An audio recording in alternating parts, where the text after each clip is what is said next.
tu abordes des sujets aussi auxquels on ne s'attend pas du tout. Et moi, je vais te parler parce que ça me touche personnellement, j'ai envie d'en parler avec toi. Tu parles du sujet du cancer et du traitement du cancer, etc. Moi, c'est quelque chose que j'ai, comme je t'ai dit, côtoyé de très près. Après, j'étais fort jeune, donc je pense que j'avais moins de recul et moins d'analyse des choses, probablement que toi, quand j'imagine que ça t'est arrivé vu ce que tu racontes. C'est très troublant, d'une part le côté médical, mais aussi c'est très parlant le fait que les gens doivent aller aussi, de nouveau, tu vois, chercher des informations ailleurs et pas juste accepter ce qu'on leur donne tel quel. Voilà, c'est comme ça qu'il faut faire. Tu parles par exemple du fait, j'espère que je peux parler de ça et sinon tu m'arrêtes, mais sur le fait que par exemple les gens ont le choix.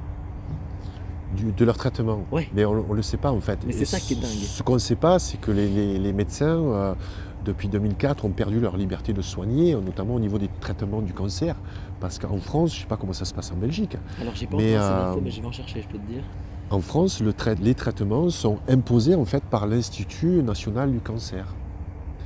Les traitements sont imposés. Ce n'est pas le cancérologue qui va choisir tel ou tel traitement. Donc, tu es médecin, je viens de voir, et c'est pas toi qui vas, alors que c'est avec toi que j'ai une entrevue. C'est toi qui connais mon dossier, c'est pas toi qui. Non, c'est pas le médecin qui va décider. Il y a des on appelle ça des réunions des commissions pluridisciplinaires, des RCP, où il y a tout un staff en fait qui va analyser non pas un patient mais un numéro, parce que le patient n'est pas considéré. Et puis ça va être une machine qui va sortir tel et tel protocole et tel. Ça c'est vraiment une très grosse surprise. Moi je suis arrivé, comme j'ai écrit. Je suis allé voir Nicole Delépine, que je connaissais par l'intermédiaire d'une amie qui était une grande lanceuse d'alerte qui s'appelle Claire Sévrac, qui a disparu, qui est décédée à Noël 2016. Et elle m'a présenté Nicole. J'avais vraiment envie d'écrire le 2 pour mettre en lumière Nicole Delépine, qui a aussi écrit des bouquins, Le cancer, un fléau qui rapporte. Le cancer, les bonnes questions à poser à votre cancérologue. Il faut absolument que les gens se renseignent avant de tomber malade, si possible. Et puis qu'ils prennent conscience en fait que la médecine aujourd'hui, elle est sous l'emprise des laboratoires pharmaceutiques. Comment tu peux expliquer aujourd'hui, en France, on a la sécurité sociale, d'accord ?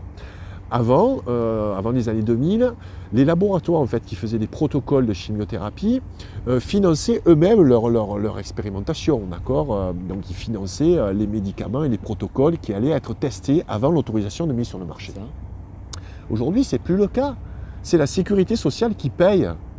Elle paye la recherche, la sécurité sociale, pour un médicament qui n'a pas reçu encore l'autorisation de mise sur le marché.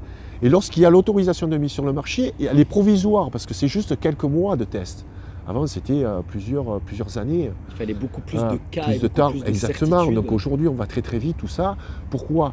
Pour produire des protocoles qui sont hors de prix. Ça rapporte des... Mais on ne le sait pas, parce que c'est la sécurité sociale qui paye. C'est plus au final, qui est-ce qui paye ? Enfin, tu vois, c'est ça. C'est l'individu. C'est ça. Non, mais en plus, ça va contre notre santé. Nicole Delépine nous dit qu'il y avait des protocoles qui étaient utilisés dans les années 80 qui sont plus performants que les nouveaux protocoles d'aujourd'hui.